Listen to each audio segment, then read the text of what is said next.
Kevin, please, over to you.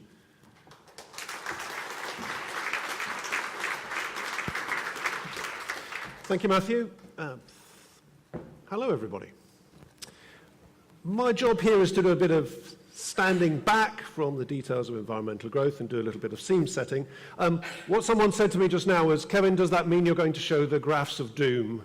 I don't like to think about them that way, but I do think we have to put the context in which environmental growth is being set and get that firmly in our minds. I think it's very, very hard for us to understand quite how the world around us is changing in so many ways, but including environmentally. And it's easy to see the graphs. Whoop. Is this moving?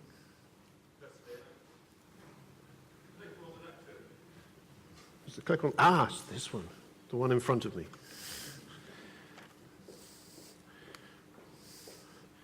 There we go.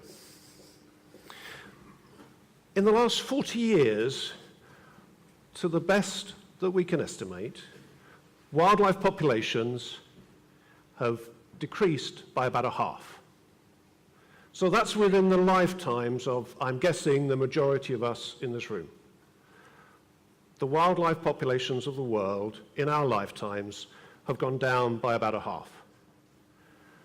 That's approximately also true for the UK, and there's no reason to believe that that's probably not also about right for what's happened in Cornwall. We are really living in an age when things are changing very drastically, very dramatically, and there is no sign of this halting. In an analysis that came out just before Christmas, people estimate that in just the last 20 years, we've lost another 10% of our wild lands across the last wilderness areas on our planet. In the last 20 years, we lost another 10% of them. And again, there's no sign of that stuff slowing.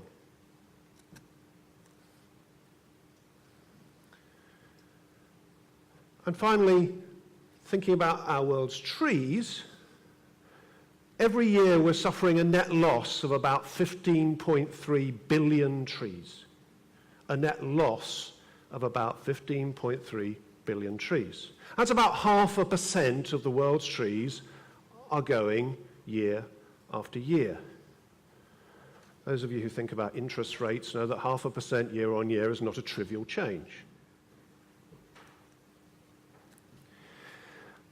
These changes are all echoed in our own country. They're all echoed in Cornwall. Our global response to these things, our principal tool to try and deal with them, has been to establish protected areas, to establish nature reserves, national parks, and all those things. And we've been doing quite a good job at it. Terrestrially, we now about 15% of the land area is now under protected areas. In marine systems, it's about 8%. And those things continue to grow. But it's not enough. One of the mantras of our environmental growth agenda really is that protectionism is not enough. This is not slowing those trends. It's not stopping those changes in the environment across the world, in the UK, in Cornwall. It's not to say that those protected areas aren't important. They have positive effects on many, many environmental variables. They improve the abundances of many species, including many threatened species. But increasingly they're sitting as little islands.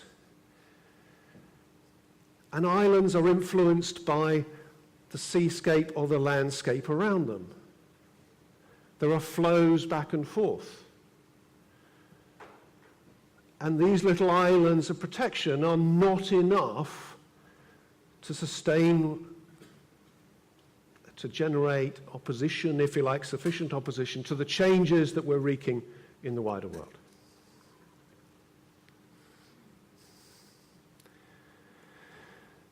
Globally, we keep setting targets around protected areas, around other aspects of our environment, to try and deal with this problem. Globally at the moment, we're focused on what are called the Aichi biodiversity targets. And in Cornwall, we've run Cornwall past those same set of targets to see how well it performs. Here are the results of that. Some of you will have seen this before. This is just the number of those different targets on which we're seeing progress, no progress, deterioration, and the number to which we're achieving or even exceeding. And to a first approximation, frankly, we're not doing very well globally or in Cornwall. We're making some progress by and large, but we're certainly not in a world of overachieving. We're not hitting targets that were set because people thought they were achievable, and we're certainly not exceeding those targets. What we want to do in Cornwall is very much change the paradigm of the way we think about the environment. One of the problems with a protectionist approach is you kind of set some threshold and then you say, well, are we getting to that threshold? And you kind of never try to exceed it. And much of the environmental world is like that. We set some kind of threshold, and in a sense there's only one way to fail. You kind of don't quite get there, and you never have enough ambition to try and exceed it. Environmental growth is about exceeding. It's about growing. It's about not simply doing a little bit of protectionism here or there. It's about improving our environmental assets across the county at large. We're not the only ones who are starting to think about such an agenda. Very commonly, other people aren't framing it as environmental growth. That's very much something we've claimed for Cornwall. But people are recognizing these same challenges, that they need to do more than just protect areas and try and keep them the way they are or the way they have been. They need to grow their environmental assets. And I just want to give you 4 examples from around the world.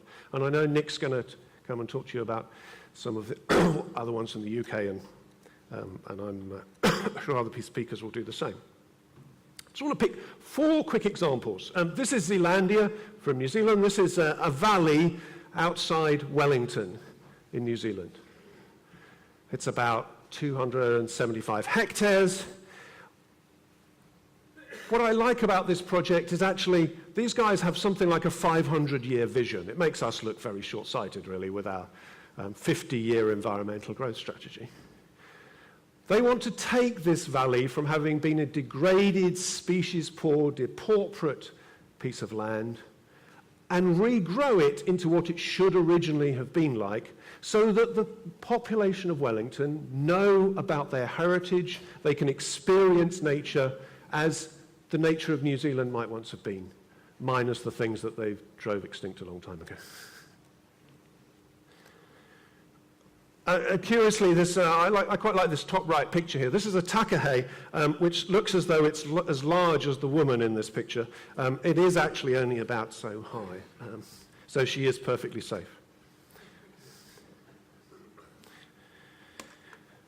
The second example, which many of you may have heard about, is Ostvaarderplassen, and Esther will have to forgive me for the pronunciation, which is a 54 square kilometre site in Holland. It was a polder back in 1968. It was a nature reserve from 1984, in which they've really tried to do creative conservation, to build environmental assets, and particularly by introducing large herbivores and the best mimics of historical large herbivores that we have, particularly het cattle and conic horses, trying to recreate functioning ecosystems, to restore the functionality of these systems. And this has become one of the most famous protected areas in the world. And it's not been a matter simply of putting a fence around it or calling it protected and leaving it alone. It's been a matter of creative conservation, generating environmental growth on over a big area. This is about the same size as our North Bodmin SSSI. This is not an unimaginable scale, but it's a big scale project. It's very famous. In some ways it's contentious. There are issues around what happens with animals, big animals, should they be allowed to naturally die, are they, and so forth. But it's a bold, bold attempt to restore ecological function and ecological processes. Environmental growth is about much more than this, but I think one of the things that we need to think about in Cornwall is bold initiatives like this. And such a movement is beginning to sweep across Europe. There are increasing numbers of sites being recognized, and people asking the question, how do we make the wildlife come back in Europe? How do we fight that seemingly inexorable loss of species abundances and species presences? My third example is a much more urban one. My Korean really isn't up to even pronouncing this, and if anybody's free to have a go. This is downtown Seoul in South Korea, where there was a 7-kilometer stretch of waterway, which was essentially covered through the center of the city. For 7 kilometers, it was covered. No one could see it. No one, I guess, even probably knew it was there. And they initiated a huge program of work to open that up, to essentially restore that river through the middle of Seoul. And it's had a whole array of consequences. 6 bird species have become 36 bird species. 4 fish species have become 25 fish species. Temperatures in the vicinity of this have declined by about 4 degrees, which is quite important in a hot place like this. Wind speeds have picked up and air pollutant problems have gone down. There are multiple benefits of doing environmental growth in the middle of a city. Not without its disruption, not without its cost, but it's made an enormous difference to the livability of a major city. Can we think about these kind of things in terms of our smaller size settlements? Are there big creative things that we can do? My final example is a plan. This is a plan in what they're going to call the Lingang Nature Sanctuary in Tianjin in China. This is what they call a bird airport. One of the problems they're facing in much of Southeast Asia is the loss of wetlands, particularly on migratory routes for wading birds, and a real decline, dramatic declines in the wildlife in these areas.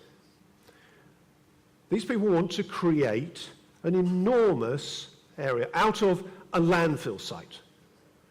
This is currently a landfill site. This is their vision of how it would look, and not just for the wildlife, but for the people, bringing those health and well-being benefits. We've heard of the problems that Chinese cities have with pollution. Can we essentially add lungs to those cities through these kind of ventures?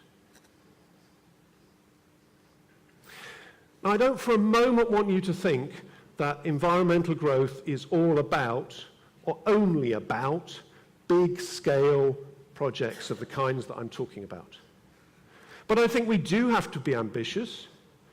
We do have opportunities to do these things, alongside all the other bits of environmental growth. Environmental growth is one of those things, I think, we talk about acting locally and having big impacts. Environmental growth is one of those where everybody contributes. It's not hard for everybody to do a bit of environmental growth. It's not hard for the public to do it. It's not hard for businesses to do it. Everyone can contribute. But I think alongside that, we need some big, bold initiatives. We show endless pictures like this of fantastic bits of Cornwall.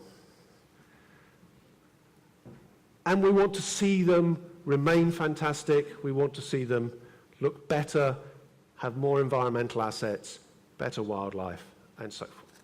But the challenge that I often lay to the LMP board, and I'll lay before you now, is if we're successful with environmental growth, how different might Cornwall look as you drive down the A30?